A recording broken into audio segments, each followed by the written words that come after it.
Kura hapana 0.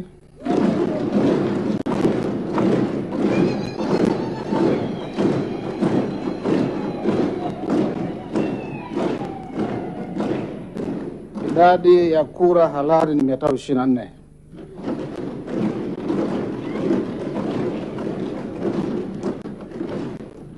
Hivyo napenda kutoa taarifa kuwa uteuzi wa makamu wa rais wa Jamhuri ya Muungano wa Tanzania umethibitishwa na Bunge kwa kura 324 sawa na 100%.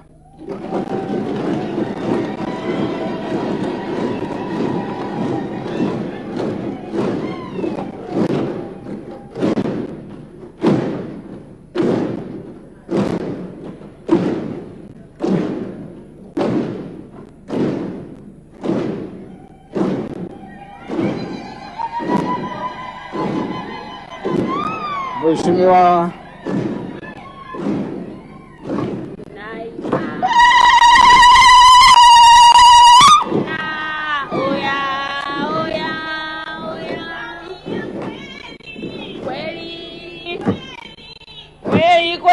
kweli Samia,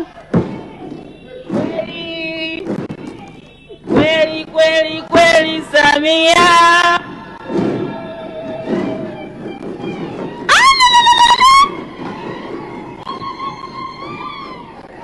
Mheshimiwa Spika, matokeo haya yamezidi 50% ya wabunge wote kama inavyoelekezwa katika ibara ya 50 ibara ndogo ya 4 ya Katiba ya Jamhuri ya Muungano wa Tanzania. Mheshimiwa Spika, naomba kuwasilisha. Asante. Waheshimiwa wabunge, kwa mujibu wa kanuni, katibu ndio anatangaza matokeo na ameshatangaza matokeo. Inawezekana wengine hamkusikia au mmeshangaa. Kwa hiyo kura zilizopigwa ni 324, kura zilizobadilika 0, idadi ya kura 324, kura za hapana 0 kama alivyosema katibu. Kwa jumla la ushindi wa Mheshimiwa makamu wa rais wetu ni 324, ni 100%. Jana mimi nilipata salamu kutoka kwa baadhi ya mabalozi wengi wa nchi ambao wako Tanzania ambao kwa kweli wameridhika na uteuzi wa Mheshimiwa Rais.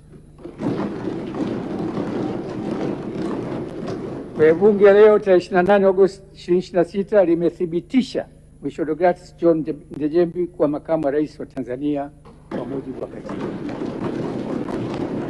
Hongera sana.